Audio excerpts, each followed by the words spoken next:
ओम सर्वधर्मस्थापकस्तं सर्वधर्मस्वरूपकः आचार्यानं महाचार्य रामकृष्णाय ते नमः। আমাদের হচ্ছিল তন্ত্র সাধন, তাই তো? কতদিন আমরা পড়েছিলাম গণেশ ও কার্তিকের জগৎ পরিভ্রমণ বিষয়ক গল্প, এই অবধি, তাই তো?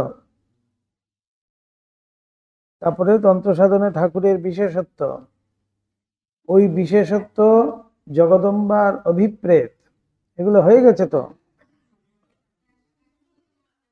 শক্তি গ্রহণ না করিয়া ঠাকুরের সিদ্ধি লাভে যাহা প্রমাণিত হয়, তন্ত্রোক্ত অনুষ্ঠান সকলের উদ্দেশ্য, এই জায়গায় পড়তে হবে আজকে। শক্তি গ্রহণ না করিয়া ঠাকুরের সিদ্ধি লাভে যাহা প্রমাণিত হয়, কেননা তন্ত্রে আমরা জানি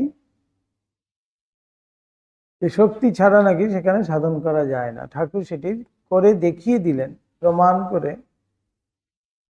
যে সেখানেও কিন্তু তিনি একাই সেই তন্ত্র সাধন করে সেই সিদ্ধি লাভ করেছেন। তাই এখানে বলছেন, এ কথার উপদেশ করিয়াছেন, ইহাতে ওই শাস্ত্রের পরম কারণিকত্বই উপলব্ধ হয়। তো এগুলো আমাদের পরে পরে যেন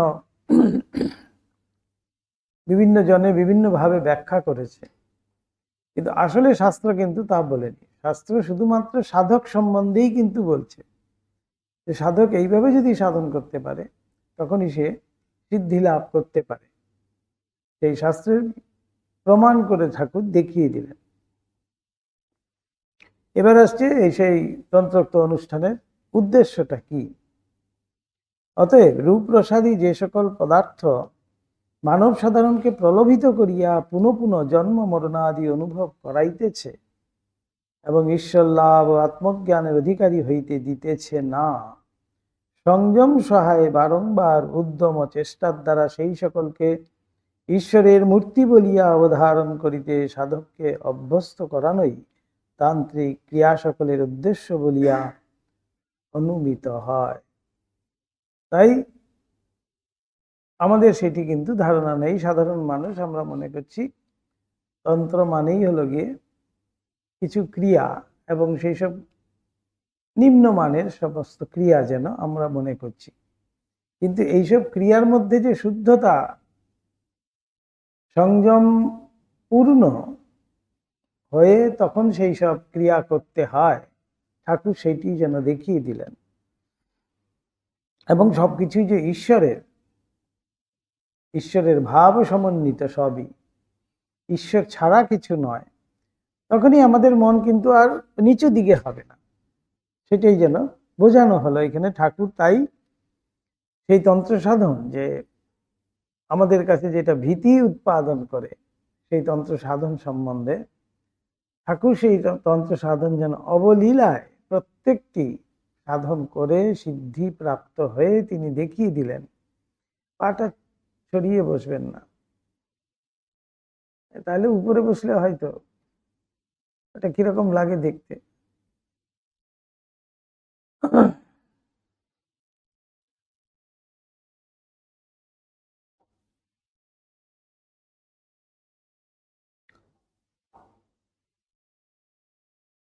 তাই বলছেন ঈশ্বরেরই সমস্ত মূর্তি, সেইটি মনে করানোই যেন এখানে উদ্দেশ্য হিসাবে ঠাকুর সেই তন্ত্র সাধন সমস্ত করে আমাদেরকে দেখিয়ে দিয়ে গেলেন।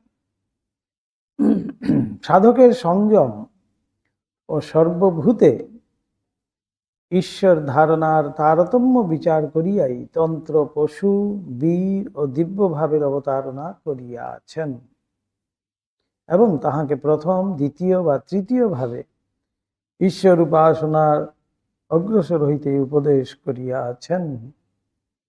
বিভিন্ন ভাব এখানে তন্ত্রে আছে, পশু ভাব, বীর ভাব, দিব্য ভাব। এই দিব্য ভাবটাই সবসময় নিতে হবে, সেটাই ঠাকুর সেখানে দেখিয়ে দিয়ে গেলেন। কিন্তু কঠোর সংযমকে ভিত্তিস্বরূপে অবলম্বন পূর্বক তন্ত্রোক্ত সাধন সমূহে প্রবৃত্ত হইলে ফল প্রত্যক্ষ হইবে, নতুবা নহে। যে ফল আছে সত্যিকারে সেই সিদ্ধি বলা হচ্ছে, সেইটা কিন্তু কেউ যদি শুদ্ধ সাত্ত্বিকভাবে সেই ক্রিয়া করতে পারে, সেই সাধন করতে পারে, তার ফল কিন্তু অবশ্যই সে পাবে, নতুবা নহে। বলাই হচ্ছে একথা লোকে কাল ধর্মে প্রায় বিস্মৃত হইয়াছিল। তন্ত্রের প্রতি মানুষের একটা ভীতি জন্মে গেছিল, সেই সময় তন্ত্র একেবারে ছেয়ে গেছে, বাংলায় বিশেষ করে তন্ত্র সাধনায় ছেয়ে গেছে, তন্ত্র সম্বন্ধে মানুষের একটা ভীতি সৃষ্টি হয়ে গেছে, অন্য চোখে তন্ত্রকে তখন দেখছে। সেই জন্যই কিন্তু মহাপ্রভুর আগমন। মহাপ্রভু এসে শুধু এইসব ক্রিয়াকলাপ থেকে মুক্তি দেওয়ার জন্যই শুধু নাম সাধন শিখিয়ে দিয়ে গেলেন আমাদেরকে। কলৌ নাস্তব্য গতির অন্যথা, কলিতে একমাত্র নাম সার। মহাপ্রভু সেই কিন্তু প্রচার করলেন, নাম মাহাত্ম্যের কথা বললেন এবং নিজে দেখিয়ে দিলেন। সেই সময় তন্ত্রের এমন করুণ অবস্থা হয়ে গেছিল, সবাই যেন তন্ত্রের প্রতি একটা ভীতি সৃষ্টি হয়ে গেছিল এবং প্রায় বিস্মৃত হয়ে গেছিল, এবং তাহাদিগের অনুষ্ঠিত কুক্রিয়া সকলের জন্য তন্ত্রশাস্ত্রই দায়ী স্থির করিয়া সাধারণে তাহার নিন্দাবাদে প্রবৃত্ত হইয়াছিল। তন্ত্র একেবারে খারাপ জিনিস, সেই সম্বন্ধে আমরা তন্ত্র নিয়ে এমন সব দেখেছি, সেই জন্য আমরা সেইটা বলছি, নিন্দাবাদ করছে, তন্ত্র নিয়ে আলোচনা করছে, সমালোচনা করছে। এই তন্ত্রের প্রতি এমন একটা ভাব হয়েছে যেন তন্ত্র শাস্ত্রটাই খারাপ, কিন্তু শাস্ত্র কিন্তু তা বলেনি। সাধক যারা সেই সময়কার সেই তন্ত্রকে আশ্রয় করে তারা এগিয়ে যাওয়ার চেষ্টা করছিল, তারাই কিন্তু বিপদগামী হয়েছে এবং সমস্ত কুক্রিয়ায় সেই তন্ত্রকে ভরে দিয়েছে। তাই সেইখানেই তারা সবাই, সাধারণ মানুষ, সেই শাস্ত্রকেই দায়ী করেছে, কিন্তু শাস্ত্র যে মোটেই দায়ী নয়, শাস্ত্র কিন্তু সেই কথা বলেনি। সেই যে শাস্ত্র ঠিক ঠিক বলেছেন এবং শুদ্ধ সাত্ত্বিকভাবে সংযম ভাবে কেউ যদি এই সাধন করতে পারে দিব্যভাবে, তখন তার সিদ্ধি কিন্তু অবশ্যম্ভাবী। এবং সেই সিদ্ধি বলা হচ্ছে যে সেই সিদ্ধি কিন্তু অতি শুদ্ধ, সেখানে কিন্তু এইসব নয়, এই তুক তাক বশীকরণ এগুলো কিন্তু নয়, দিব্য ভাব সেখানে থাকবে। তা আমরা সেইভাবেই যেন নিন্দাবাদে প্রবৃত্ত হয়েছিলাম। অতএব রমণী মাত্রে মাতৃভাবে পূর্ণ হৃদয় ঠাকুরের এই সকল অনুষ্ঠানে সাফল্য দেখিয়া যথার্থ সাধককুল কোন লক্ষ্যে চলিতে হইবে তাহার নির্দেশ লাভ পূর্বক যেমন উপকৃত হইয়াছে, তন্ত্রশাস্ত্রের প্রামাণ্য তেমনি সুপ্রতিষ্ঠিত হইয়া ওই শাস্ত্র মহিমান্বিত হইয়াছে। এই শাস্ত্র একেবারে লুপ্ত প্রায় হয়ে গেছিল, আমাদের কাছে একটা ঘৃণার দৃষ্টিতে আমরা সেই শাস্ত্রকেই দেখছিলাম। ঠাকুর সেটি প্রমাণ করে দিলেন, নিজে সেই সমস্ত শাস্ত্রোক্ত সেই 64 রকমের তন্ত্র সাধন নিজে করে তিনি দেখিয়ে দিয়ে গেলেন এই শাস্ত্র কিন্তু মোটেই খারাপ কিছু নয়, এবং শাস্ত্র অবশ্যই আমাদের কাছে সেটি প্রমাণ স্বরূপে তিনি যেন প্রামাণ্য দেখিয়ে দিয়ে গেলেন নিজের জীবন দিয়ে, এবং সেই শাস্ত্রকে তিনি সুপ্রতিষ্ঠিত আবার করলেন। তাই যেন ঠাকুর এই তন্ত্র সাধনা করেছিলেন। আবার এখানে বলছে আরেকটি অন্য কারণ বলছেন, ঠাকুর এই সময়ে তন্ত্রোক্ত রহস্য সাধন সমূহের অনুষ্ঠান কিঞ্চিত অধিক 2 বৎসর কাল একাধিক্রমে করিলেও উহাদিগের আদ্যপান্ত বিবরণ আমাদিগের কাহাকেও কখনো বলিয়াছেন বলিয়া বোধ হয় না। তবে সাধন পথে উৎসাহিত করিবার জন্য এই সকল কথার অল্প বিস্তর আমাদিগের অনেককে সময় সময়ে বলিয়াছেন, অথবা ব্যক্তিগত প্রয়োজন বুঝিয়া বিরল কাহাকেও কোনো কোনো ক্রিয়ার অনুষ্ঠান করাইয়াছেন। তন্ত্রোক্ত ক্রিয়া সকলের অনুষ্ঠান পূর্বক অসাধারণ অনুভব সমূহ স্বয়ং প্রত্যক্ষ না করিলে উত্তরকালে সমীপাগত নানা বিভিন্ন প্রকৃতি বিশিষ্ট ভক্তগণের মানসিক অবস্থা ধরিয়া সাধন পথে সহজে অগ্রসর করাইয়া দিতে পারিবেন না বলিয়াই যে শ্রী শ্রী জগদম্বা ঠাকুরকে এ সময় এই পথের সহিত সম্যক পরিচিত করাইয়াছিলেন, একথা বুঝিতে পারা যায়। তার নিজের যদি জানা না থাকে, তিনি কিভাবে অপরকে গাইড করবেন? সেটাও যেন তাই জগদম্বাই যেন কৃপা করে তাকে দিয়ে সব করিয়ে নিয়েছিলেন। যদি সেই ভাবের কেউ চলে আসে, তখন ঠাকুর তাকে কিভাবে বোঝাবেন?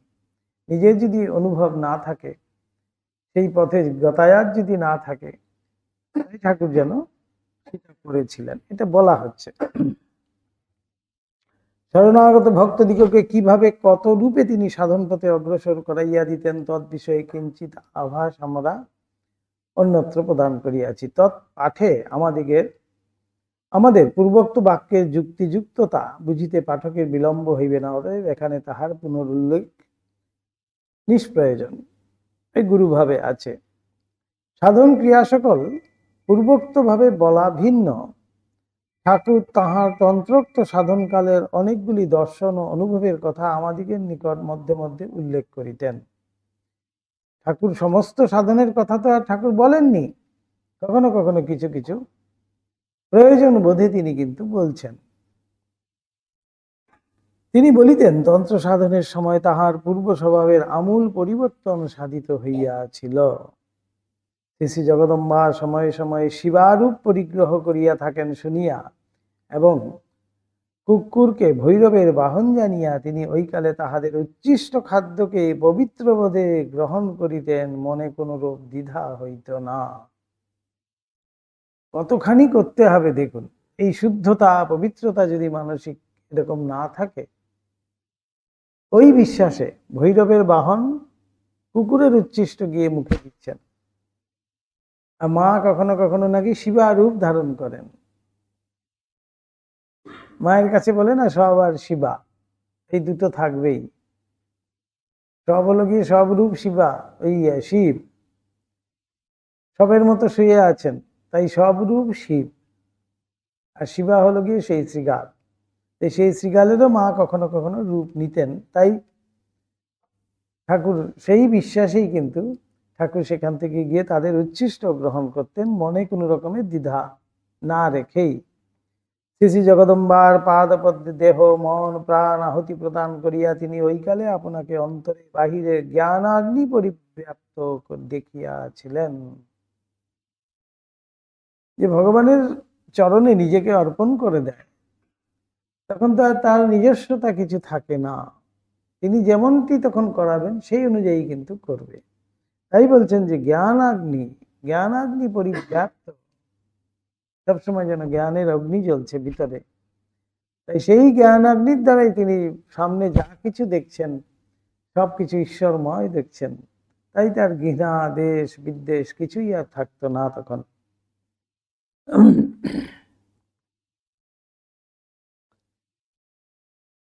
কুণ্ডলিনী জাগরিতা হইয়া মস্তকে উঠিবার কালে মূলাধারাদি সহস্রার পর্যন্ত পদ্ম সকল ঊর্ধ্বমুখ ও পর্ণ প্রস্ফুটিত হইতেছে এবং উহাদিগের একের পর অন্য যেমনই প্রস্ফুটিত হইতেছে, অমনি অপূর্ব অনুভব সমূহ অন্তরে উদিত হইতেছে। এই যে আমাদের এই ষট চক্রের কথা বলা হয় যোগে, মূলাধার প্রথমে, সেখানেই কুণ্ডলিনী শক্তি যেটাকে বলা হচ্ছে, সেই কুণ্ডলী পাকিয়ে বসে আছে, তাই তাকে বলা হচ্ছে কুণ্ডলিনী শক্তি। কুণ্ডলী পাকিয়ে বসে আছে, সেই সর্পকে সাধনার দ্বারা জাগাতে হবে। জাগালে পরে সে ঊর্ধ্বমুখী আসবে, এক একটি পদ্ম ভেদ করে করে, এক একটি চক্র ভেদ করে করে। মূলাধার, স্বাধিষ্ঠান, মণিপুর, তারপরে অনাহত, বিশুদ্ধ, আজ্ঞা, সহস্রার। সেই সহস্রারে যেই মাত্র সেই সর্প গিয়ে পৌঁছবে, এই যেমন যেমন এক একটি চক্র ভেদ করছে, তেমন তেমন দর্শন অনুভব এগুলো কিন্তু আসবে। সেগুলো ঠাকুর সমস্ত প্রত্যক্ষ করছেন। দেখছেন যে কুণ্ডলিনী যাচ্ছে, কুণ্ডলিনী উঠে আসছে এবং সেই কুণ্ডলিনী ঊর্ধ্বমুখী হচ্ছে, এক একটি পদ্ম ভেদ করে করে, এক একটি চক্র ভেদ করে করে যখন উঠছে, তখন বিভিন্ন দর্শন আদি অনুভব সেই সব ঠাকুর দেখছেন, যেন দর্শন করছেন।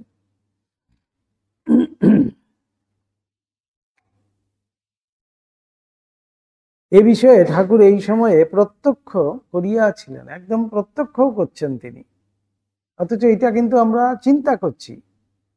এই কুণ্ডলিনী শক্তি আমাদের এই মূলাধারে স্থিত হয়ে আছে সুপ্ত অবস্থায়। তাই গানে বলছে না, জাগমা কুলকুণ্ডলিনী প্রসুপ্ত ভুজগাকারা। সেই কুণ্ডলিনী শক্তিকে প্রার্থনা করা হচ্ছে যে জাগো জাগো মা। প্রসুপ্ত অবস্থায়, ঘুমানো অবস্থায় সে বসে রয়েছে, সে যদি না জাগে তাহলে সেই জ্ঞানের উন্মেষ হবে না আমাদের মধ্যে। সেই কুণ্ডলিনীকে জাগ্রত করতে হবে। সেই ঠাকুর তখন এক একবার এক একটি দর্শন করছেন, এক একটি চক্র যখন ভেদ করছে, তখন ঠাকুর যেন প্রত্যক্ষ করছেন, দেখতে পাচ্ছেন।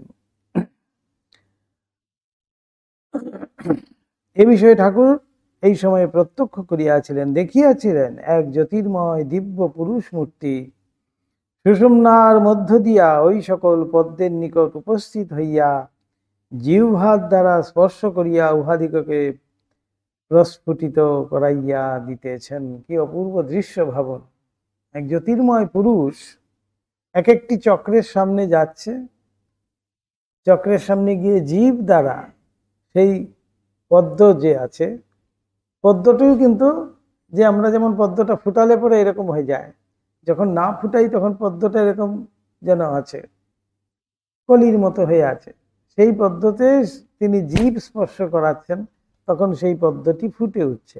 তার মানে সেই চক্র ভেদ করলো, সেখান দিয়ে উঠছে কিন্তু সেই কুণ্ডলিনী শক্তি। ঠাকুর সেটি নিজে দর্শন করছেন। স্বামী বিবেকানন্দের এককালে ধ্যান করিতে বসিলেই সম্মুখে সুবৃহৎ বিচিত্র জ্যোতির্ময় একটি ত্রিকোণ শত সমুদিত হইত এবং ওই ত্রিকোণকে জীবন্ত বলিয়া তাহার বোধ হইত। অপূর্ব সব অনুভূতি। ত্রিকোণ একটি মণ্ডল হয়, ত্রিকোণ মণ্ডল। আমাদের এই পূজার ক্ষেত্রে এই ত্রিকোণ মণ্ডলের বিশেষ মাহাত্ম্য রয়েছে। কোনো কিছু স্থাপন করতে গেলে এই ত্রিকোণ মণ্ডল, প্রথম একটি ত্রিকোণ হবে, যেই দেবতা বা যেই দেবী সেই অনুযায়ী। যদি দেবতা হয় ত্রিকোণ হবে ঊর্ধ্বমুখী, যদি দেবী হয় ত্রিকোণ হবে নিম্নমুখী। এইভাবে মণ্ডল করতে হয়, করে তার মধ্যে বৃত্ত করতে হবে, তার মধ্যে চতুষ্কোণ করতে হবে, ওইটি একটি মণ্ডল হলো। সেখানেই কিন্তু সেই অর্ঘ্যপাত্র স্থাপন হবে, তারপরে সেই আমার কোষাকুষি যে পাত্র, আচমন পাত্র যেটাকে বলা হচ্ছে, সেটা স্থাপন হবে। এইভাবে এগুলো কিন্তু আমাদের তন্ত্র মতেই কিন্তু এই সমস্ত পূজা পদ্ধতি রয়েছে। তাই এই ত্রিকোণ মণ্ডল বলা হচ্ছে। কেন এই ত্রিকোণ মণ্ডলের কারণ কি? ত্রিকোণ হলো গিয়ে যেন জগৎ সৃষ্টির কারণ রূপে সেখানে বলা হচ্ছে ত্রিকোণ, সেটি জ্বলন্ত জীবন্ত হিসাবে স্বামীজি ধ্যানকালে দেখতে পেতেন। একদিন দক্ষিণেশ্বরে আসিয়া ঠাকুরকে এই বিষয়ে বলাই তিনি বলিলেন, বেশ বেশ, তোর ব্রহ্মজনী দর্শন হয়েছে। বিল্বমূলে সাধনকালে আমিও ওই রূপ দেখিতাম এবং উহা প্রতি মুহূর্তে অসংখ্য ব্রহ্মাণ্ড প্রসব করিতেছে দেখিতে পাইতাম।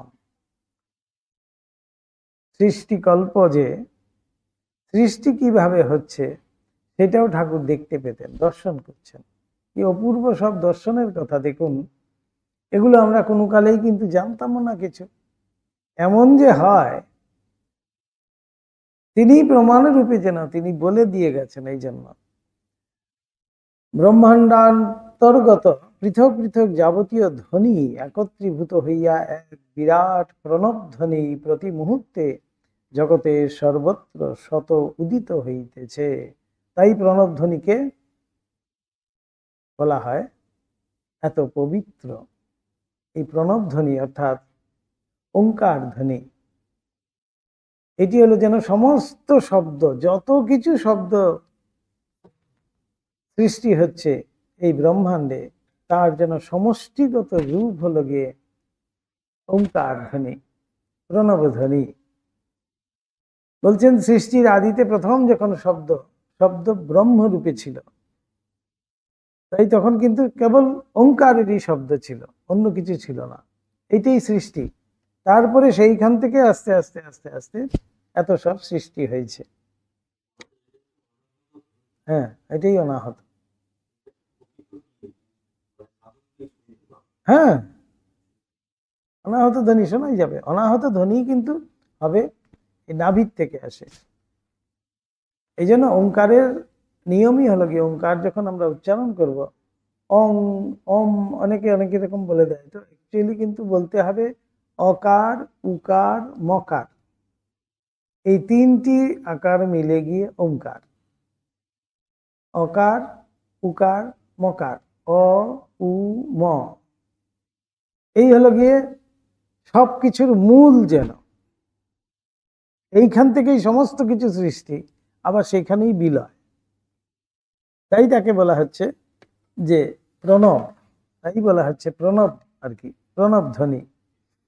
যে এই প্রণব ধ্বনির থেকেই যত রকমের আমাদের এই যে সঙ্গীতের সমস্ত বিভিন্ন যে রাগ রাগিনীর আলাপ, এই সমস্ত প্রণব ধ্বনির থেকেই এসছে। সমস্ত সৃষ্টি পর্যন্ত এই প্রণব ধ্বনির থেকেই এসছে। তাই শত উদিত হইত ঠাকুর দেখছেন শুনছেন, সেটা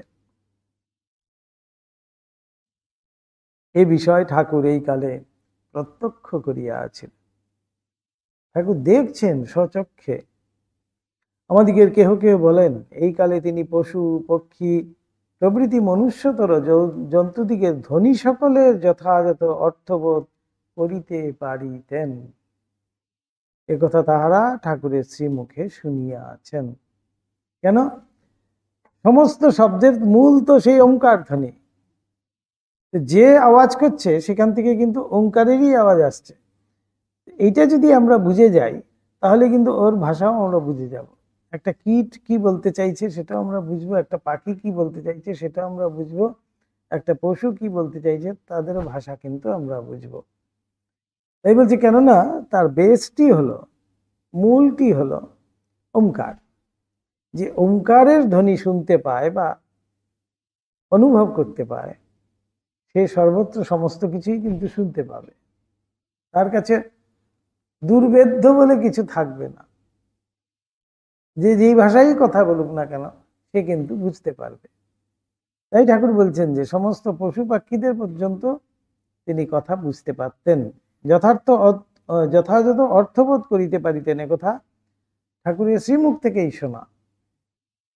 শ্রীজনীর মধ্যে তিনি এই কালে শ্রী শ্রী জগদম্বাকে সাক্ষাৎ অধিষ্ঠিতা দেখিয়াছিলেন। এই কালে শেষে ঠাকুর আপনাতে অনিমাদি সিদ্ধি বা বিভূতির আবির্ভাব অনুভব করিয়াছিলেন। তন্ত্র সাধন করেছেন, শুদ্ধ সাত্ত্বিকভাবে তিনি তন্ত্র সাধন করেছেন। তাই এই সমস্ত অনিমাদি সিদ্ধি এসছে। অনিমাদি মানে হলো গিয়ে অনু আদি, অনিমা আদি। অনিমা লঘিমা আছে তো, অনিমা মানেই হলো গিয়ে একেবারে ছোট, অনুপরিমাণ হয়ে যাওয়া, লঘিমা বিশাল হয়ে যাওয়া, এইসব সিদ্ধি সব আসবে। তা ঠাকুরের মধ্যে সব চলে এসেছিল, তিনি অনুভব করেছিলেন এবং নিজ ভাগিনে ও হৃদয়ের পরামর্শে ওই সকল প্রয়োগ করিবার ইতি কর্তব্যতা সম্বন্ধে শ্রী শ্রী জগদম্বার নিকট একদিন জানিতে যাইয়া দেখিয়াছিলেন। হৃদয়রাম মামাকে বুদ্ধি দিয়েছে, বেশ তো মামা, এটা দিয়ে আমরা অনেক কিছু করতে পারবো, 2 পয়সা আয় করতে পারবো। তো মামাও সরল মনে বুঝে বলছে ভালোই। হৃদয় যখন বলছে, মায়ের কাছে গেছে জিজ্ঞেস করতে, মা এমন দর্শন করিয়ে দিয়েছেন, 20টা তুল্য দেখিয়ে দিয়েছেন, এই যদি চাস তাহলে এইটা পাবি না, আর একে যদি চাস তাহলে ওইটা পাবি না, দেখিয়ে দিলেন একেবারে। সর্বতভাবে পরিত্যাজ্য, উহারা বেশ্যাভিষ্টা তুল্য হেয় ও সর্বতোভাবে পরিত্যাজ্য। তিনি বলিতেন ওইরূপ দর্শন করা পর্যন্ত সিদ্ধাইয়ের নামে তাহার ঘৃণার উদয় হয়। সিদ্ধাই হলো কি এই, অথচ এই সিদ্ধাইয়ের জন্যই আমরা কিন্তু লালায়িত। একটু যদি কোনোভাবে একটু সিদ্ধাই চলে আসে তাহলে তো আর আমাকে কে পায়। আমি বিশাল একটা দোকান খুলে বসে পড়বো আর দলে দলে লোক আসবে, একটা কিছু পুড়িয়া দেব আর এই সিদ্ধাই জন্য এই তুক তাক তাবিজ কবজ এসবে আমাদের খুব বিশ্বাস। বলছে না যে একটা মন্দিরে ভগবান আছে, যান যান খুব ভালো লাগবে, যাবে না। কিন্তু যদি বলা যায় ওই বাড়িটায় আপনি যাচ্ছেন, ওই বাড়িতে কিন্তু মাঝে মধ্যে কিছু দেখা গেছে, আর কোনোদিন মারাবে না। দেখুন, ভগবান আছে সেটা বিশ্বাস করছে না, ভূত আছে সেটা কিন্তু বিশ্বাস করছে। এরকম হলাম গিয়ে আমরা। কি আশ্চর্য, খুব ভালো করে ভাবুন তো। এই আমি যদি বলি ঠাকুরের মন্দিরে যাবেন, ঠাকুর কিন্তু সেখানে প্রত্যক্ষ বসে আছেন, দেখবেন ও প্রতিদিনই তো যাই, কিছু তো দেখি না। খণ্ডনা ভববন্দনা হয়, আবার বেরিয়ে এসে ওই দিক দিয়ে দুটো বাতাসা দেয়, চলে আসি, এই তো। কিন্তু যদি বলে দেয় আপনি যে ওই বাড়িতে প্রতিদিন যান, ওইখানে কিন্তু আছে, আমি দেখেছি, আনাগোনা করছে কখনো কখনো, খুব সাবধান, অশরীরী যারা আছে তারা কিন্তু দেখা গেছে, তো কোনোদিন আর ওইখানে ভুলেও আর মারাবে না, ওইটা কিন্তু বিশ্বাস হয়ে গেল। ভূত আছে যদি বলে দেওয়া হয় সে কিন্তু বিশ্বাস করে নিল, কিন্তু ভগবান আছে যদি বলি কিছুতেই বিশ্বাস আসে না। এমনই আমাদের সন্দেহযুক্ত মন, কিছুতেই আমরা বিশ্বাস, ওইখানটায় বিশ্বাস আনতে পারি না। এই পজিটিভ ওয়েতে যে বিশ্বাসটা আনতে হবে সেটাই আমাদের আসছে না। তাই স্বামীজিটা জোর দিয়ে আমাদেরকে বলছেন যে তুমি সেই, এটা বিশ্বাস করো, এটা ধারণা করো, তাহলেই তুমি মুক্ত হয়ে যাবে, আর কিছু করতে হবে না। তোমার মধ্যেই সেই চৈতন্য আছে, তোমার মধ্যেই সেই পূর্ণতা আছে, শুধু তার বিকাশ সাধন। এটাই শিক্ষা, স্বামীজি বলছেন তোমার মধ্যেই সেই দেবত্ব রয়েছে, দেবত্বের বিকাশ সাধন, সেটি হলো ধর্ম। অথচ আমার মধ্যে দেবত্ব আছে আমি কিন্তু ভাবতেই পারছি না, আমার মধ্যে পশুত্ব আছে সেটা কিন্তু খুব ভালো করে জানি, এটা কিন্তু মেনে নিচ্ছি, কিন্তু দেবত্ব আছে সেটা মানছি না। এটাই কথা, যে এইখানে যদি আমার বিশ্বাস যদি দৃঢ় হয় যে অবশ্যই আমার মধ্যে দেবত্ব আছে, আমি কোনো রকমের পাশবিক কাজ করতে পারি না, এইভাবে যদি আমি প্রতিষ্ঠিত করতে পারি জীবনে নিজেকে, আমার হৃদয়কে, মনকে, তাহলে আমার দ্বারা সত্যি কিন্তু কোনোদিন কোনো খারাপ কাজ হবে না, সব সময় আমার দ্বারা ভালো কাজই হবে। তখনই বলছে যে সে একমাত্র এই সমাজের কাছে সে কল্যাণকারী হয়, হিতকারী হয়। এটাই তো দেবত্বের প্রকাশ। আমার মধ্যে রয়েছে কিন্তু দুটো আছে, দেবত্ব আর অসুরত্ব, পশুত্ব, পাশবিক ভাব আর দেবভাব। কিন্তু পাশবিক ভাব, পশু ভাবটা আমার আছে, আমি কিন্তু এটা মেনে নিচ্ছি যে আমার আহারও দরকার, নিদ্রাও দরকার, এই দরকার, সেই দরকার, বিষয় আশয় দরকার, ঘর বাড়ি দরকার, বংশবৃদ্ধি দরকার, ইত্যাদি সব কিন্তু ভাবছি। তার মানে তো পাশবিক সব রয়েছে। পাশবিকের পশুর যে তিনটে আমাদের আছে তার সাথে তো আমাদেরও মিলছে, কিন্তু আমার মধ্যে যে দেবত্ব রয়েছে, যার দ্বারা আমি প্রভাবিত হয়েই কিন্তু আমার দ্বারা শুভ কাজগুলো হয়, আমার মধ্যে যে দয়া, ক্ষমা, এগুলো যে আসছে, এগুলো কিসের থেকে আসছে? দেবভাব থেকে। কারোর দুঃখে আমি দুঃখী হলাম, এটা তো দেবভাবের জাগরণ। কারোর অভাবে আমি তার জন্য গিয়ে ঝাঁপিয়ে পড়লাম, তাকে সাহায্য করার জন্য, সেবা করার জন্য, এটা তো দেবভাবের জাগরণ। তার বিপদে আপদে সবসময় তার পাশে গিয়ে আমি দাঁড়ালাম, কিন্তু না, সেখানে যদি আমি হিসেব করি, ও কেন যাব, সে তো আমার কাছে আসেনি, আমি তাহলে এই সময় কেন যাব, ওই আমি তখন হিসেব করছি। সেই জন্য তখন এটা কিন্তু পশু ভাব। আমার প্রত্যেক মুহূর্তে কিন্তু পশু পাশবিক যে পশু ভাব আমাকে এসে কিন্তু বাধা দেবে, কিন্তু সেই বাধা কাটিয়ে আমাকে যেতে হবে, তখনই সেই দেবভাবের জাগরণ হবে। প্রতি মুহূর্তে আমি যখনই কারোর জন্য কিছু করতে যাব, একটা ভালো কাজ করতে যাব, তাই কথায় কথায় বলে তো, শুভ কাজে শতেক বাধা। এই বাধাগুলোই হলো গিয়ে আমাদের পাশবিক ভাব, পশুর ভাব। সে কিছুতেই করতে দেবে না আমাকে। তখনই আবার মন থেকে আবার বলবে, হ্যাঁ কি দরকার আছে, ও তো কোনোদিন আমার জন্য আসেনি বিপদে, তাহলে আমি ওর বিপদে কেন যাব? এই বলে আমি স্বার্থপরের মতো ভাবলাম। এই স্বার্থপরতা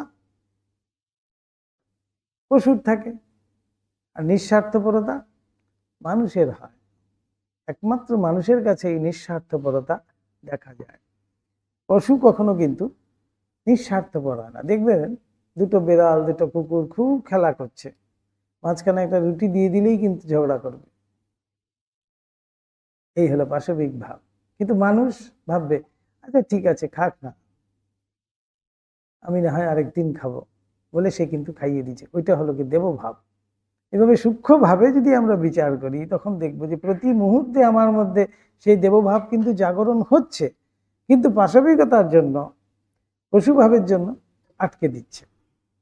একটা দুর্বুদ্ধি কাজ করছে সাথে সাথে, প্যারালালি কিন্তু চলছে। একটা কিছু ভালো করতে গেলেই একটা চিন্তা আসছে, আচ্ছা ওর কাছে যাব না, ও তো এরকম নয়, যেতে দিল না, আটকে দিল। একটা ভালো কিছু করতে যাচ্ছি, যাব, ঠিক আছে যাব না, আটকে দিল। এই জায়গাটায় বলছেন, এখানে যদি আমাদের সেই বিশ্বাস যদি থাকে যে আমার দ্বারা কখনো খারাপ কাজ হতে পারে না,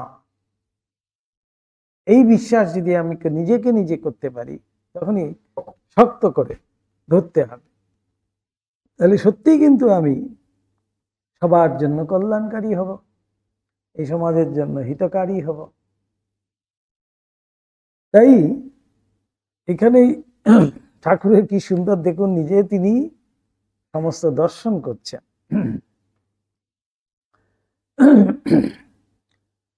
তো অনিবাদী অষ্টসিদ্ধির কথা যখন ঠাকুরের এসছে, ঠাকুরের এমন ঘৃণা হয়ে গেছে অষ্টসিদ্ধি সম্বন্ধে, ঠাকুর আর কোনোদিন ফিরেও তাকাননি।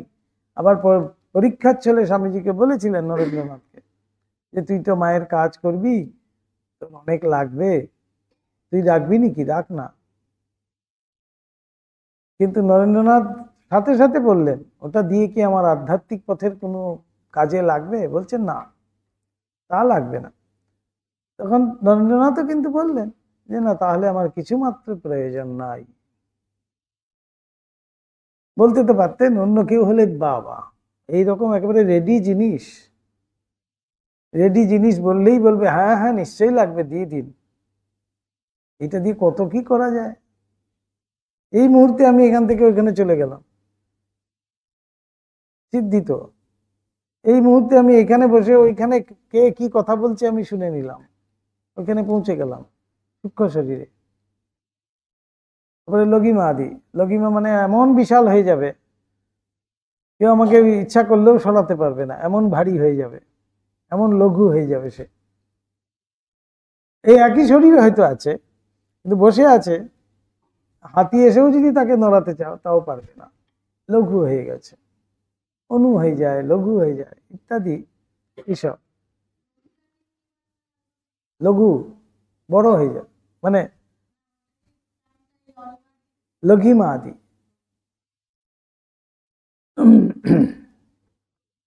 তো হৃদয়ের কথাই কিন্তু তিনি মায়ের কাছে গেছিলেন, মা তখন এইভাবে দেখিয়ে দিলেন।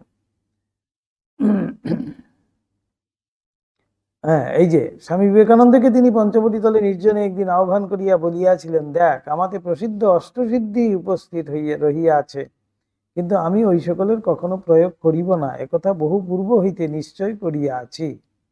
উহাদিকে প্রয়োগ করিবার আমার কোনরূপ আবশ্যকতাও দেখি না, তোকে ধর্ম প্রচারাদি অনেক কাজ করিতে হইবে।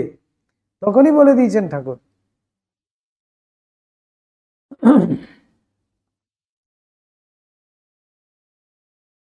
তোকেই ওই সকল দান করিব স্থির করিয়াছি, গ্রহণ কর।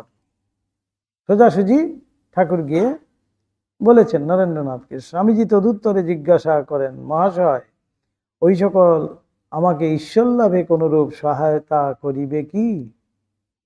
পরে ঠাকুরের উত্তরে যখন বুঝিলেন উহারা ধর্ম প্রচারাদি কার্যে কিছু দূর পর্যন্ত সহায়তা করিতে পারিলেও ঈশ্বর লাভে কোনরূপ সহায়তা করিবে না, তখন তিনি ওই সকল গ্রহণে অসম্মত হইলেন।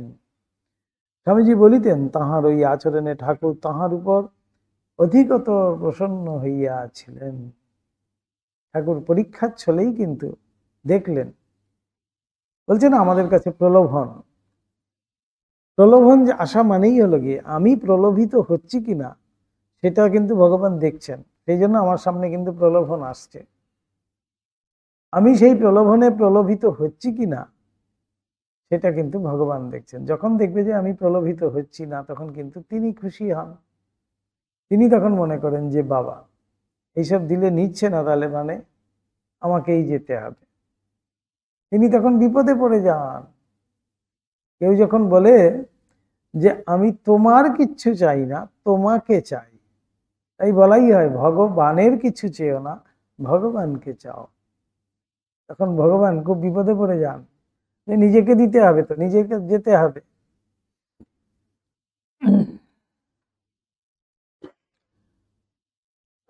শ্রী শ্রী জগন্মাতার মোহিনী মায়ার দর্শন করিবার ইচ্ছা মনে সমুদিত হওয়ায় ঠাকুর এই কালে দর্শন করিয়াছিলেন মোহিনী মায়া। যেই মায়ায় জগৎকে মুগ্ধ করে রেখেছেন, এই হলো মোহিনী মায়া। মানুষকে ভুলিয়ে একেবারে গোল করে রেখে দেবে, এটাই হলো গিয়ে মোহিনী মায়া। ভগবান সেই মোহিনী মূর্তিতেই কিন্তু অমৃত বিতরণ করতে এসেছিলেন সাগর মন্থনের পরে। ভগবান বিষ্ণু মোহিনী রূপ ধারণ করে এসে তিনি সেই অমৃত বন্টন করছিলেন। তো মোহিনী মায়ায় মুগ্ধ কারা হবে? আসরিক বৃত্তি সম্পন্ন যারা, তারাই মোহিনী মায়ায় মুগ্ধ হবে। দেবতারা মোহিনী মায়ায় মুগ্ধ হননি, তাই অমৃত লাভ করেছেন। আসরিক যারা, অসুর যারা ছিলেন, দানবকুল, রাক্ষসকুল, তারা কি হলো? মোহিনী মায়ায় মুগ্ধ হলো, সেই জন্য অমৃত থেকে বঞ্চিত হলো। সোজা কথায় যে আমি যদি সেদিকে যাই তাহলে এটা পাবো না, আর এদিকে গেলে ওইটা আমি চাইবো না। তাই মোহিনী মায়া কি জিনিস ঠাকুর একবার দেখতে চাইলেন, ইচ্ছা করলেন। এক অপূর্ব সুন্দরী স্ত্রীমূর্তি গঙ্গা গর্ভ হইতে উত্থিতা হইয়া ধীর পদবিক্ষেপে পঞ্চবটিতে আগমন করিলেন। ক্রমে দেখিলেন ওই রমণী পূর্ণ গর্ভা। পরে দেখিলেন ওই রমণী তাহার সম্মুখেই সুন্দর কুমার প্রসব করিয়া তাহাকে কত স্নেহে স্তন্যদান করিতেছেন। পরক্ষণে দেখিলেন রমণী কঠোর করাল বদনা হইয়া ওই শিশুকে গ্রাস করিয়া পুনরায় গঙ্গা গর্ভে প্রবিষ্টা হইলেন।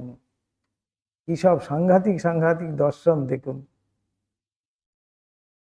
এমন সুন্দরী মোহিনী মূর্তি, তিনি এমন স্নেহ ভরে সেই শিশুকে লালন পালন করছে, আবার করাল বদনা হয়ে সেই শিশুকে তিনি গ্রাস করছেন। অর্থাৎ ভগবান সব সৃষ্টি করেন, আবার সংহার কালে তিনিই সব গ্রাস করেন। তাঁর থেকেই সমস্ত সৃষ্টি, তাতেই আবার বিলয়। এটাও দেখিয়ে দিলেন আর কি। পূর্বোক্ত দর্শন সকল ভিন্ন। ঠাকুর এই কালে দশভুজা হইতে দ্বিভুজা পর্যন্ত কত যে দেবী মূর্তি প্রত্যক্ষ করিয়াছিলেন তাহার ইয়ত্তা হয় না। দশভুজা, দ্বিভুজা, চতুর্ভুজা, অষ্টভুজা সব ঠাকুর দেখেছেন। উহাদিগের মধ্যে কোন কোনটি তাহাকে নানাভাবে উপদেশ প্রদান করিয়াছিলেন। ওই মূর্তি সমূহের সকলগুলি অপূর্ব স্বরূপা। অপূর্ব স্বরূপা হইলেও শ্রী শ্রী রাজরাজেশ্বরী বা ষোড়শী মূর্তির সৌন্দর্যের সহিত তাহাদিগের রূপের তুলনা হয় না। ষোড়শী অপরূপা, তাই ষোড়শী রূপেই কিন্তু মাকে ঠাকুর পুজো করেছিলেন সেই ফলহারিণী কালী পূজার রাত্রে। একথা আমরা তাহাকে বলিতে শুনিয়াছি। তিনি বলিতেন, ষোড়শী বা ত্রিপুরা মূর্তির অঙ্গ হইতে রূপ সৌন্দর্য গলিত হইয়া চতুর্দিকে পতিত বিচ্ছুরিত হইতে দেখিয়াছিলাম। এমন জ্যোতি, বলছেন যেন গায়ের থেকে গলিত অবস্থায় বয়ে বয়ে যাচ্ছে। এই ষোড়শী হলেন গিয়ে ত্রিপুরা সুন্দরী। এই ত্রিপুরা সুন্দরী এমনই সৌন্দর্য, রূপ সৌন্দর্য, বলছেন গলিত হইয়া, যেন গলে গলে পড়ছে গায়ের থেকে, চারিদিকে বিচ্ছুরিত হয়ে আছে, সমস্ত জায়গাটাকেই যেন একেবারে জ্যোতির্ময় করে দিত। অলৌকিক দর্শন ও অনুভব সকল ঠাকুরের জীবনে তন্ত্র সাধন কাল হইতে নিত্য এতই উপস্থিত হইয়াছিল যে তাহাদের সম্যক উল্লেখ করা মনুষ্য শক্তির সাধ্যাতীত বলিয়া আমাদের প্রতীতি হইয়াছে। আমরা চিন্তাও করতে পারি না, এমন সব ঠাকুরের দর্শন আদি হয়েছে। এবার আসছে তন্ত্র সাধনে সিদ্ধি লাভে ঠাকুরের দেহবোধ রাহিত্য ও বালক ভাব প্রাপ্তি। এই আরো একটি ইম্পর্টেন্ট জায়গা আসছে, দেহবোধ রাহিত্য। দেহবোধ যার মধ্যে আছে তার দ্বারা কিন্তু এইসব কঠিন তন্ত্র সাধন করা অসম্ভব। ঠাকুরের সেই দেহবোধ রাহিত্য, ঠাকুরের সেই দেহবোধই ছিল না, তাই তিনি একবারে বালকের মতো, ছোট্ট বালক যেমন, তার ভালো মন্দ সে কিছুই জানে না, সে কিছু বোঝেই না। মা যা করেন, মায়ের উপরে সব নির্ভর করে, যা পায় তাই মুখে তুলে দেয়, যেখানে খুশি চলে যায়। মা কিন্তু তাকে দেখে দেখে রাখে, সেই বালক স্বভাব আর কি। ঠাকুরেরও তেমনি হয়েছিল। তন্ত্র সাধনকাল হইতে ঠাকুরের সুষুম্নার দ্বার পূর্ণভাবে উন্মোচিত হইয়া তাহার বালকবৎ অবস্থায় সুপ্রতিষ্ঠিত হইবার কথা আমরা তাহার শ্রীমুখে শুনিয়াছি। এই কালের শেষ ভাগ হইতে তিনি পরিহিত বস্ত্র যজ্ঞসূত্রাদি চেষ্টা করিলেও অঙ্গে ধারণ করিয়া রাখিতে পারিতেন না। এই যে ঠাকুরের আমরা অল্প বস্ত্রে দেখতে পাই ঠাকুরের ছবি, খুব অনেক কষ্টে তিনি একটু যেন লজ্জা নিবারণের জন্য একটু কোমরে কাপড় গুঁজে রাখতেন। তাও কি আবার ভাবের ঘরে সেই কাপড় এরকম করে দুই হাতে টানতে টানতে বগলে উঠে যেত, কিছুই খেয়াল থাকতো না। আবার বলছেন না, এইখানে আছে আমাদের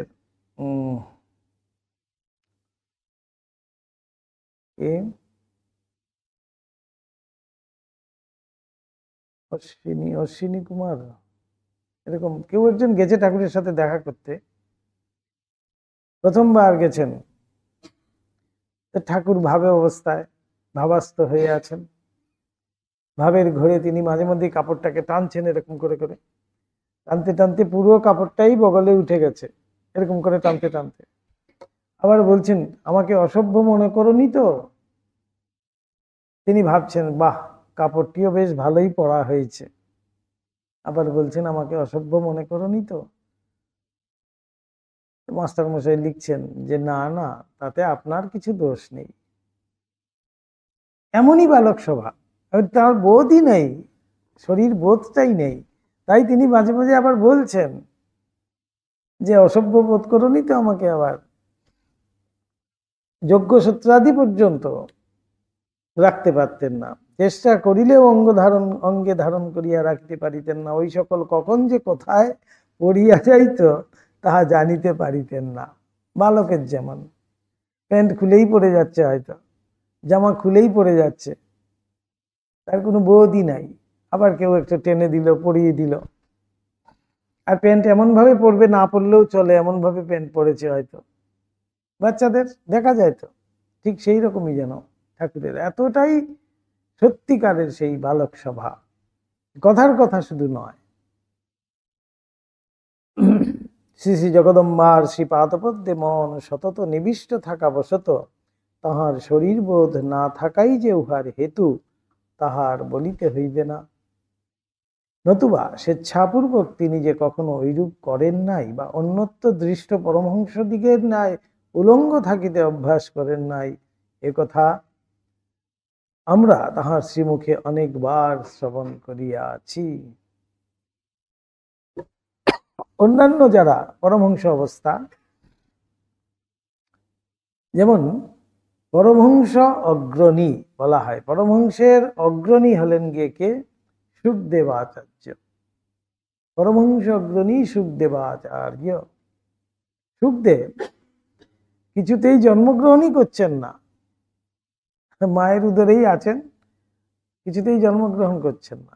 তিনি জন্মগ্রহণই করলেন যুবা বেশে। ভূমিষ্ঠ হয়েই তিনি বৈরাগ্যবশত জঙ্গলের দিকে হাঁটা দিয়েছেন। বৃদ্ধ পিতা তার পিছনে পিছনে ছুটেছেন সেই যুবক সদ্য জন্মানো তাকে ঘরে ফিরিয়ে আনার জন্য। তখন নদীর পাড় দিয়ে যাচ্ছেন, সেই নদীতে অনেক রমণীরা যারা ছিলেন তারা সব স্নান করছেন। সুখদেব সেই সবেমাত্র সদ্য জন্মেছেন, তিনি তো উলঙ্গ অবস্থা, পরমহংস অবস্থা তো বালক সভা, তিনি উলঙ্গ ভাবে যৌবন অবস্থা প্রাপ্ত, তিনি উলঙ্গ হয়ে সেখান দিয়ে হেঁটে চলে যাচ্ছেন। সেখানে সমস্ত রমণীরা সেই ঘাটে স্নান করছে নদীতে। রমণীরা দেখছেন, কিছুই তাদের কিন্তু হেলদোলও নেই, তারা যেরকম চান করছিলেন, তাদের কাজ করছিলেন, কাপড় ধুচ্ছিলেন, সেইভাবেই করছেন। কিছুক্ষণ পরে পিছনে দেখছেন বৃদ্ধ পিতা ছুটে ছুটে আসছে সেই ছেলের খোঁজে। সেই বৃদ্ধ পিতা তিনি কাপড় চাপড় পরেই আছেন, আবার বৃদ্ধ অবস্থা তার, কিন্তু রমণীরা দেখলেন যে একজন পুরুষ মানুষ আসছে। তখন তারা কিন্তু নিজেকে নিজে কাপড়ের দ্বারা আবরিত করলেন, সসংকোচে তারা একপাশে দাঁড়িয়ে রইলেন। তো ব্যাসদেব সেখান দিয়ে যাচ্ছিলেন, আবার ঘুরে এসে সেই রমণী যারা ছিলেন চান করছিলেন তাদেরকে জিজ্ঞেস করছেন হাত জোর করে যে, মা, একটি প্রশ্ন আছে আপনাদের কাছে। এমন যুবাবস্থা প্রাপ্ত আমারই পুত্র উলঙ্গ অবস্থায় তোমাদের সামনে দিয়ে চলে গেল, তোমরা একটিবারের জন্য হেলদোল দেখলাম না, তোমাদের মধ্যে কোনো সংকোচ আমি দেখতে পেলাম না, কিন্তু আমি এই বৃদ্ধ অবস্থায় কাপড় চোপড় পরেও আমি যাচ্ছি, তাতে আমাকে দেখে একজন পুরুষ মানুষ জ্ঞান হলো, আমাকে দেখে তোমাদের এত সংকোচ, এর কারণটা কি আমি বুঝতে পারলাম। তখন সেই যে যারা গোপিনীরা সেখানে ছিলেন, মহিলারা, রমণীরা, তারা বলছেন তার যে অবস্থা অন্য, তার যে দেহবোধ নেই, সেজন্য তাকে দেখেও আমাদের কোনো সংকোচের কারণ নেই, কিন্তু আপনার সেই দেহবোধ আছে, সেজন্য আপনাকে দেখে আমাদের সেই সংকোচের বোধ আসছে। এই হলো গিয়ে বালক স্বভাব। যেমন বালককে দেখলে আমাদের কোনো লজ্জা ভয় কিছুই হয় না, ঠিক তেমনি এই সুখদেব হলেন গিয়ে সেই পরমহংস আচার্য বলাই হয়। পরমহংস অগ্রণী সুখদেব আচার্য তৈলঙ্গ স্বামী, পরমহংস সন্ন্যাসী, তিনি উলঙ্গ অবস্থায় ঘুরে বেড়াচ্ছেন। সচল বিশ্বনাথ বলাই হয়, বিশ্বনাথ মন্দিরে একজন আছে, আরেকজন সচল বিশ্বনাথ, বিশ্বনাথের গলি গলিতে ঘুরে বেড়ান। কখন যে কোথায় ঢুকবেন কেউ জানে না, কখন গঙ্গার উপরে শুয়ে আছেন, কোথাও গিয়ে মণিকর্ণিকার ঘাটে গিয়ে শুয়ে আছেন, কোথাও দশাশ্বমেধ ঘাটে গিয়ে শুয়ে আছেন। তিনি উলঙ্গ অবস্থায় সেইভাবেই কিন্তু ঘুরে বেড়ান, তাতে কিন্তু কারোর কিছু যায় আসে না। কিন্তু তখন ব্রিটিশ রাজ, ব্রিটিশদের মেম সাহেবরা বিকেলবেলা বেরিয়ে দেখছেন এরকম একজন উলঙ্গ সামনে দিয়ে চলে যাচ্ছে। তারা গিয়ে তারা সাহেবদের কাছে কমপ্লেন করেছে, এরকম বেনারসের গলি গলিতে এরকম পাবলিক নুইসেন্স, ওরা এই ওয়ার্ড ইউজ করেছে, পাবলিক নুইসেন্স ঘুরে বেড়াচ্ছে, ব্যবস্থা করো। মেম সাহেব বলেছে বলে কথা, সাহেব তাড়াতাড়ি তাকে অ্যারেস্ট করে নিয়ে এসছে তৈলঙ্গ স্বামীকে। তৈলঙ্গ স্বামী জিজ্ঞেস করছে কোথায় নিয়ে যাবি, বলছে সাহেব ডেকেছে চলো। তাকে নিয়ে গড়াতে পুরে রেখেছে, এইবার বন্দি করে রেখে দিয়েছে যাতে আর বাইরে বেরোতে না পারে, ঘুরতে না পারে। প্রহরী দাঁড়িয়ে অনবরত সেই গড়াদের বাইরে পাহারা দিচ্ছে। প্রহরী দেখছে তালা দেওয়া গড় বন্ধ, প্রহরী ঘুরছে, প্রহরীর সাথে সাথে তৈলঙ্গ স্বামীও ঘুরে বেড়াচ্ছে ওই বারান্দায়। গিয়ে প্রহরী ছুটে গিয়ে আগে সেই গারদটা দেখে এলো যে আরে তালা তো দিয়ে এসছিলাম, আমার কোথাও ভুল হয়েছে, তালাটা বোধহয় খোলা আছে। গিয়ে দেখছে যেমন তালা দেওয়া ছিল তেমনিই আছে, আবার সেই দেখতে গেছে, গিয়ে দেখছে ভিতরে গারদের ভিতরে আবার সেই তৈলঙ্গ স্বামী বসে বসে বাচ্চাদের মতো খিল খিল খিল করে হাসছে। সেই প্রহরী যে সে একটা ভৌতিক ব্যাপার ভেবে খুব ভয়ে ভীত হয়ে ছুটে সে জেলারের কাছে গেছে। জেলার তখন বলছে যে তো আমার তো কিছু জানা নেই, তাহলে যিনি এনেছিলেন, যার কমপ্লেনে এসেছিল, সেই সাহেবকে তলব করা হয়েছে। সেই সাহেব এসে দেখছেন, তো সাহেবকে বলছে যে তুমি আমাকে আটকাবে? আমাকে তো আটকাতে পারবে না, এই দেখো, বলে বেরিয়ে গেল। এই দেখো, আবার ঢুকে পড়লাম, আবার ঢুকে পড়লেন। তখন সাহেব তাকে লিখে দিলেন একটা নোটিশ, ওইখান থেকে বের হলো সাহেবের সময়, ব্রিটিশদের সময়, যে এই বাবাজি বা এই সাধু বা এই ব্যক্তি তার ইচ্ছা মতো যেখানে খুশি যে কোনো ভাবে তিনি বিচরণ করবেন, কেউ যেন বাধা না দেয়। এই হলো কি পরমহংস সন্ন্যাসীদের অবস্থা। তারা বালক স্বভাব, তাদের কিছুই যায় আসে না। সেই রাজার যে তরবালি, তিনি গঙ্গায় মৃতপ্রায় শুয়ে আছেন, ভাসছেন। রাজা বজরাতে করে যাচ্ছেন, বজরায় ঘুরতে ঘুরতে নৌকা বিহার করতে করতে গঙ্গা বিহার করছেন, করতে করতে দেখলেন যে হঠাৎ, আরে দেখো দেখো, কে বোধহয় কেউ মৃত ব্যক্তি মনে হয় ভাসছে। বজরা তার কাছে নিয়ে যাওয়া হলো, বাবাজিকে টেনে টুনে তোলা হলো। বাবাজি বলছে, না আমি তো শুয়েছিলাম। রাজা তখন ভাবছে গঙ্গার উপরে, জলের উপরে শুয়েছিলেন। তারপরে রাজার কোমরে তলোয়ার দেখছে, তলোয়ারটা দেখতে চাইছে, বাচ্চারা যেরকম দেখতে চায়। সেই তলোয়ারটা রাজা খুলে দিয়েছে, খুব সুন্দর দেখছে, এদিক ওদিক উল্টে পাল্টে সব দেখলেন। বলছেন, তখন রাজা বলছেন সগর্বে আর কি, দেখো এটাতে আমার নাম লেখা রয়েছে, এটা আমাকে উপাধি দিয়েছে ব্রিটিশ সরকার, উপাধির স্বরূপে আমাকে এই তরোয়াল উপহার স্বরূপে দিয়েছে, তাতে উপাধিযুক্ত হয়ে আছে। এই তরোয়ালের অনেক মূল্য আমার কাছে। বলছে, ও আচ্ছা, বলে উনি দেখে টেকে গঙ্গায় ফেলে দিয়েছে। আর রাজা এই মারে তো সেই মারে, এই বলছে না না, তাকে বেঁধে রাখো, এই তো সাংঘাতিক, আমার এত মূল্যবান জিনিস ফেলে দিল। তখন এইসব চেঁচামেচি করতে করতে বজরা ঘুমিয়ে পড়লেন। যে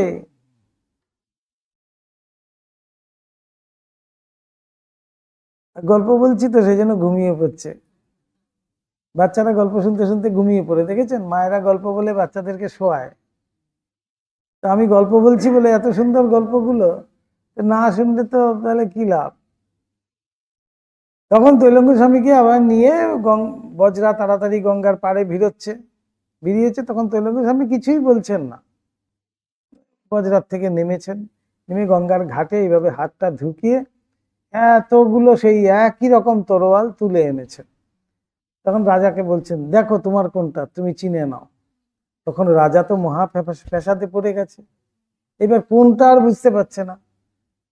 বলছে, নিজের জিনিসটাও চিনলে না, বলে একটা রাজার হাতে দিয়ে বাকিগুলো আবার ফেলে দিয়েছে।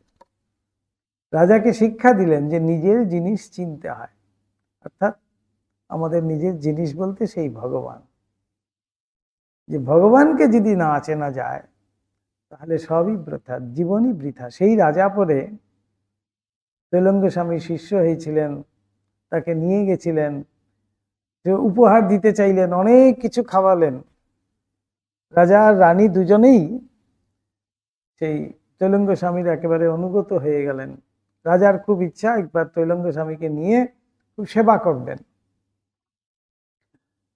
তো বলছেন, কি আর সেবা করবি, বলেছে, না আপনি একদিন এসে আমি একটু কিছু সেবা। তো গেছে,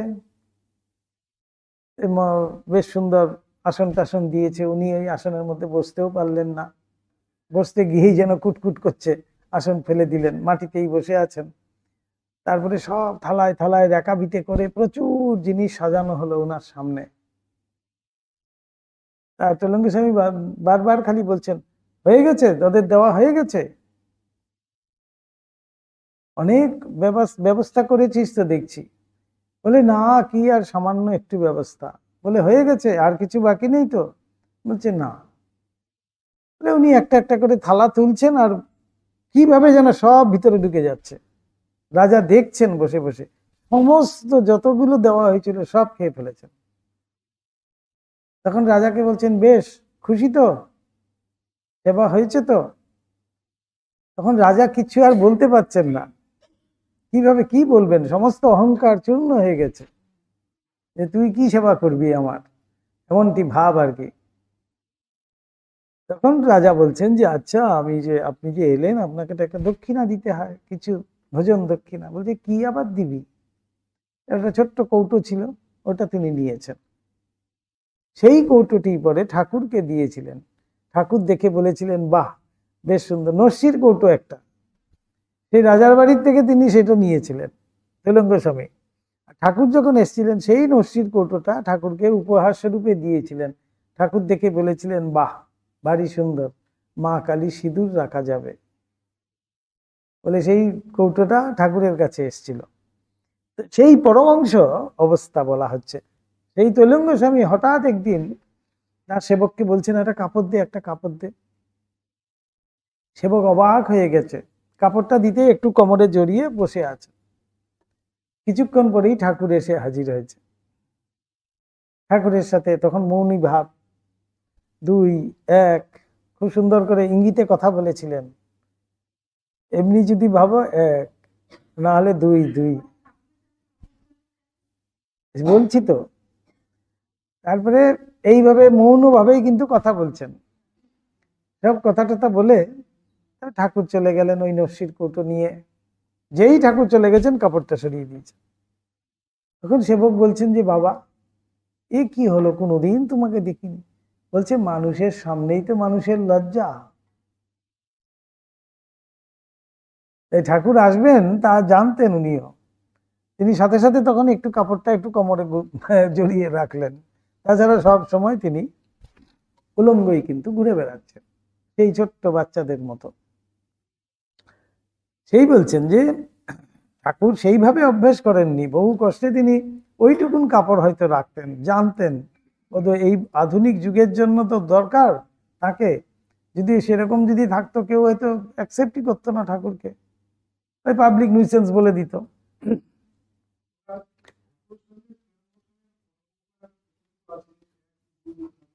কথা হয়নি, মৌনী ছিলেন তখন। হুম হুম হুম হ্যাঁ, এক মানে একই ভগবান, এইভাবে দেখিয়েছিলেন, এরকম এরকম, এই করে 2, আর যদি এমনি করে দেখো 1, এইটা বলেছিলেন। হুম ঠাকুর বলেছিলেন, এই এই বেশ কথা, বেশ কথা।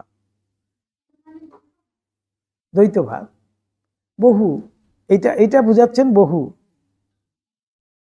এটা এটা এরকম করে দেখাচ্ছিলেন। তার মানে বহু আমরা দেখি, যে বহু কখন দেখি, দ্বৈত ভাবেই বহু দেখি। আর যখন সত্যি জ্ঞান হবে, তখন একই দেখব, একই সর্বত্র তিনি বিভিন্ন রূপে যেন বিরাজ করছেন।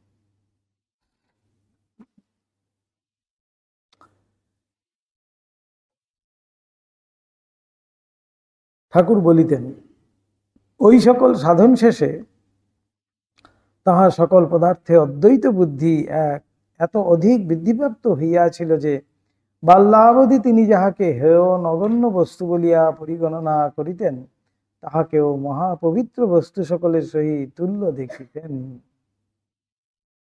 তাই সেই দক্ষিণেশ্বরে একজন উন্মাদ উন্মাদ ব্যক্তি এসে হাজির, হাতে একটি কঞ্চি, হাতে আর এক হাতে একটি আম চারা, আম গাছের একটি চারা নিয়ে। সেই মন্দিরে অনেকেই তাকে বললেন যে মায়ের প্রসাদ খাবে, সে কারোর দিকে কোনো কথাই বলল না। যেখানে সব কুকুররা খাচ্ছিল, কুকুরদের কান সরিয়ে রেখে ওইখান থেকে উচ্ছিষ্ট একটু খেয়ে বেরিয়ে যাচ্ছে। ঠাকুর কিন্তু একমাত্র তাকেই চিনলেন, বলছেন এক পরমহংসই আরেক পরমহংসকে চেনে। ঠাকুরই একমাত্র চিনতে পেরেছিলেন। ঠাকুর কিন্তু আতকে উঠেছিলেন, বলছেন আমারও কি এরকম হবে মা? মায়ের কাছে বলছেন। আবার হৃদয়কে পাঠিয়েছেন, যা যা যা জিজ্ঞেস কর উপায় কি, উপায় কি। তো গেট অবধি চলে গেছে, সদর গেট অবধি। হৃদয় দৌড়ে দৌড়ে গেছেন। হৃদয় কাছে যেতেই তাকে মারতে যায়। তখন হৃদয় চিৎকার করে বলছেন যে মামা বলেছে, মামা আমার এখানে থাকে, মামা বলেছে উপায় কি, তাই জানতে এলুম দূর থেকে। তখন সেই সাধু তিনি বলছেন, একটা ডোবা ছিল সামনে, বলছে এই ডোবার জল আর ওই গঙ্গার জল যখন এক বোধ হবে তখন জানবে হয়েছে। ঠাকুর নিজেই আবার সেটি বলছেন। সেই হলো কি পরমহংস অবস্থা, অর্থাৎ অদ্বৈত বুদ্ধি। ঠাকুর বলছেন যে যেটা আমি অত অত আমার কাছে হয়তো হেয় বস্তু বলেই মনে হতো সারা জীবন, সেটিও কিন্তু আমার কাছে মহা পবিত্র রূপে জ্ঞাত হতে শুরু করলো। কোথাও আর কোনো ব্রহ্ম ছাড়া তিনি কিছু দর্শন করছেন না। বলিতেন তুলসী ও সজিনা গাছের পত্র সমভাবে পবিত্র বোধ হইত। অনেকে বলে না তুলসী পাতা না পেলে কি করব, বেলপাতা না পেলে কি করব। এই বোধে যদি আমরা দিতে পারি, সজনে পাতাও দেওয়া যায়। এই কাল হইতে আরম্ভ করিয়া কয়েক বৎসর পর্যন্ত ঠাকুরের অঙ্গকান্তি এত অধিক হইয়াছিল যে, মা বলছেন স্বর্ণ কবচ, ঠাকুরের বাহুতে ছিল স্বর্ণ কবচ, সেই কবচ আর গায়ের রং এক হয়ে গেছিল। তার মানে কিরকম উজ্জ্বল রূপ হয়েছিল ঠাকুরের। এ তো কিছুই নয় আমরা যেটা দেখতে পাই, মায়ের মুখে এটা শোনা। হ্যাঁ, তিনি সর্বদা এমন অধিক হইয়াছিল যে তিনি সর্বদা সর্বত্র লোকনয়নের আকর্ষণের বিষয় হইয়াছিলেন। সবাই চোখ সেখানেই পড়ত। স্বামীজির ক্ষেত্রে দেখা গেছে, মহাপ্রভুর ক্ষেত্রে দেখা গেছে, মহাপ্রভু যখন সেই রকম অঙ্গকান্তি নিয়ে তিনি অপূর্ব ভঙ্গিমায় যখন নগর কীর্তনে বের হতেন, সমস্ত নগর সেইখানে ঢলে পড়ত একবার মাত্র তাকে দেখার জন্য। এমনই অপরূপ তার ছিল অঙ্গকান্তি। বলছে ঠাকুরেরও তাই সেরকম, ঠাকুরেরও সেই রকমই অঙ্গকান্তি হয়ে গেছিল, মানে সবার আকর্ষণ কিন্তু সেইখানেই চলে আসতো। দেবের ভাব, দেবতা তিনি, দেবতা তো জ্যোতির্ময় রূপেই বিরাজ করেন, তাদের আর এমনি শরীর হয় নাকি?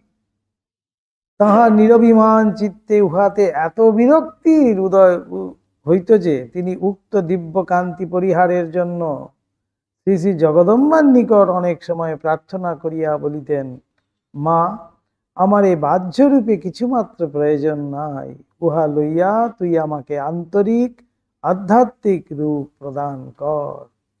এইভাবে বুকে চাপড় দিতে না, বলতেন ভিতরে যা, ভিতরে যা, ভিতরে যা। বলছেন বাইরের অঙ্গকান্তির আমার প্রয়োজন নেই, ভিতরের আধ্যাত্মিক রূপ আমার মধ্যে যেন উজ্জ্বল থেকে উজ্জ্বলতর হয়ে যায়। সেইভাবে মায়ের কাছে প্রার্থনা করছেন, তাহার ওই রূপ প্রার্থনা কালে পূর্ণ হইয়াছিল। কথা আমরা পাঠককে অন্যত্র বলিয়াছি। তন্ত্রোক্ত সাধনে ব্রাহ্মণী এখন ঠাকুরকে সহায়তা করিয়াছিলেন। ঠাকুরও তদ্রূপ ব্রাহ্মণীর আধ্যাত্মিক জীবন পূর্ণ করিতে উত্তরকালে বিশেষ সহায়তা করিয়াছিলেন। এটি প্রথমেই আমরা যেমন বলেছিলাম, বিভিন্ন সাধক সাধিকারা ঠাকুরের কাছে এসছেন। আমরা দেখছি সাধারণ বুদ্ধিতে যে তারা ঠাকুরকে সাধন করাতে আসছেন, সাধন করাতে এসছেন ঠিকই, কিন্তু ভগবানের বিশেষ একটা উদ্দেশ্য আছে এখানে। সেই সব সাধক সাধিকারা তাদের জীবনে যেন সেইভাবে পূর্ণতা প্রাপ্তি তখনও হয়নি, তাই এই অবতার পুরুষের সন্নিধানে এসে সেই পূর্ণতা প্রাপ্তির জন্য তারাও সেখানে আসছেন।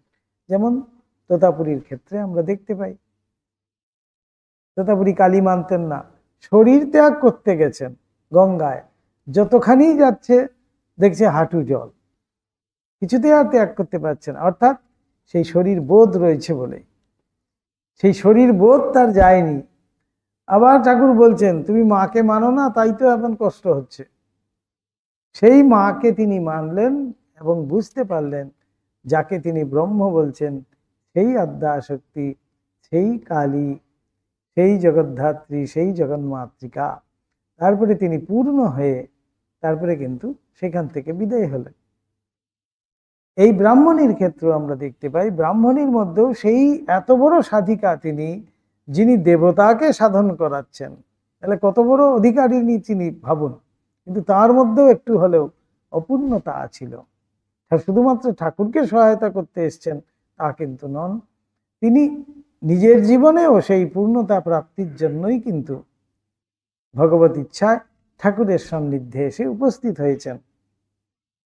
তিনি ঐরূপ না করিলে ব্রাহ্মণী যে দিব্য ভাবে প্রতিষ্ঠিতা হইতে পারিতেন না, এ কথার আভাস আমরা পাঠককে অন্যত্র দিয়াছি। ব্রাহ্মণীর নাম যোগেশ্বরী ছিল এবং ঠাকুর তাহাকে শ্রী শ্রী যোগমায়ার অংশ সম্ভূতা বলিয়া নির্দেশ করিতেন।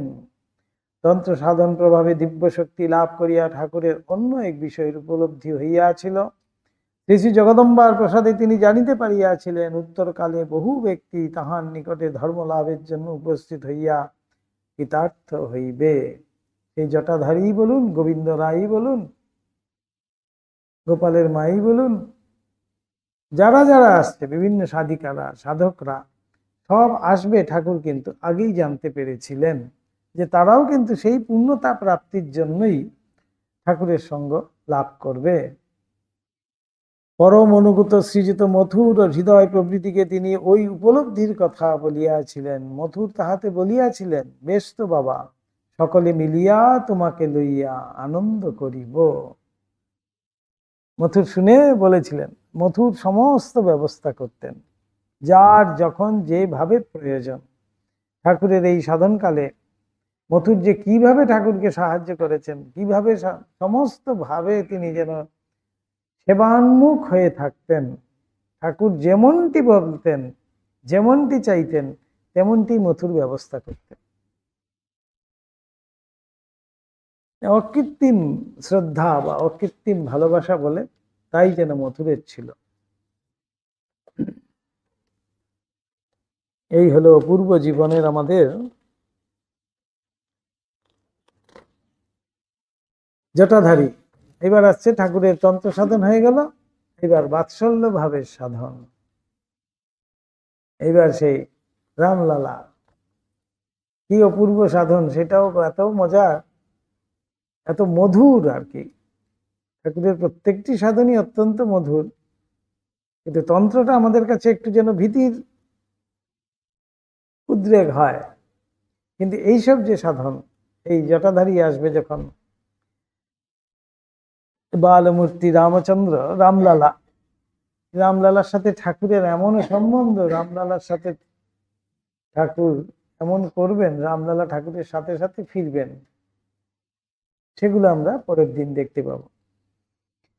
ওম নিরঞ্জনম নিত্যম অনন্ত রূপম ভক্তানুকম্পাধৃত বিগ্রহং বৈ ঈশাবতারং পরমেশমিদ্যম তম রামকৃষ্ণম শিরসা নমামহ। ওম শান্তি শান্তি শান্তি। হরি ওম তৎসৎ। শ্রীরামকৃষ্ণার্পণমস্তু।